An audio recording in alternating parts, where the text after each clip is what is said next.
No, he's teaching the states in alphabetical order. I know, I've heard that before. Alabama, Alaska, Arizona, Arkansas, California, Colorado, Connecticut, Delaware, Florida, Georgia, Hawaii, Idaho, Illinois, Indiana, Iowa, Kansas, Kentucky, Louisiana, Maine, Maryland, Massachusetts, Michigan, Minnesota, Mississippi, Missouri, Montana, Nebraska, Nevada, New Hampshire, New Jersey, New Mexico, New York, North Carolina, North Dakota, Ohio, Oklahoma, Oregon, Pennsylvania, Rhode Island, South Carolina, South Dakota, Tennessee, Texas, Utah, Vermont, Virginia, Washington, West Virginia, Wisconsin, breathe. Wyoming,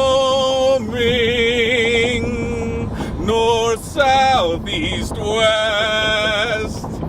La la la la la la. New York is the best of the 50 nifty United States and 13 original colonies. Shout 'em, scout 'em, tell all about 'em, one by one till you give it a day to every state in the USA. Amos, what is wrong with him?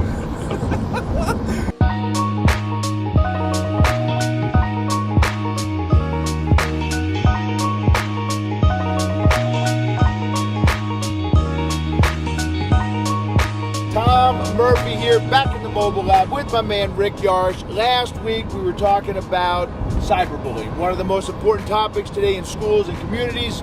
We're actually on our way to Worcester, New York, still in the mobile lab in Coach Spector's man van. There he is in the front seat. Don't know if you can hear the beep, but he's up there keeping us safe. Now, we were talking last week, Rick, about cyberbullying and this message that you got from a person that was showing some ignorance and hatred, and that turned into 1 million people. That one post was shared 100,000 times. 1 million people saw it.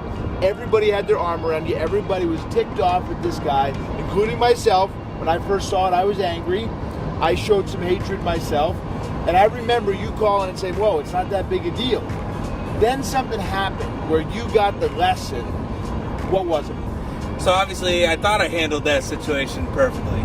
I didn't fill it with hate. I didn't come back at that guy with any kind of hatred. I thought it was perfect. But what I didn't do was I didn't do our button number 4. I didn't jump into action.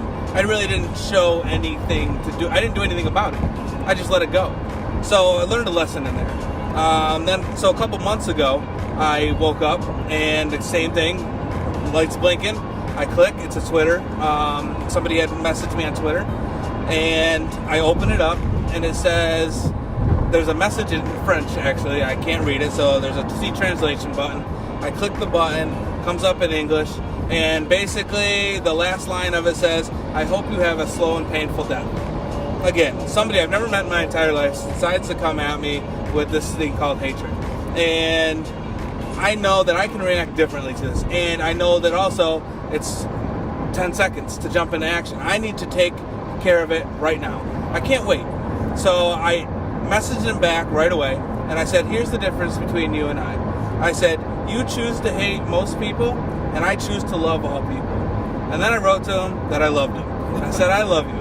And obviously, maybe there was a little bit of sarcasm in, but I don't know. Maybe I do love him. Maybe he's a great guy, other than this stupid message he made to me. I have no idea. I don't know what his life is. His life could be terrible. I have no idea what he's been through. So I came back, I jumped into action, showed a little hope. He wrote me back again, and I couldn't just end it there. I had to write him back again, and I ended the statement again with, I love you. And at that point, he stopped writing to me because I think he probably thought I was a little creepy at that point. But this time, I jumped into action, and I filled the message with hope. So all the responses from the people who last time hated came back with this hopeful message of, oh my gosh, Rick, I can't believe you could respond that way. I don't know if I could have responded that way. Maybe they wouldn't have before, but they can now. And maybe I didn't change that guy at all, but what I did change was the environment. The environment that was about to turn into a hateful environment, I turned it into a hopeful environment. And that's why we bring Rick, man. He gives this lesson of hope. He shows kids how to create these environments of hope. And I like what you just said there, man. I caught something deep.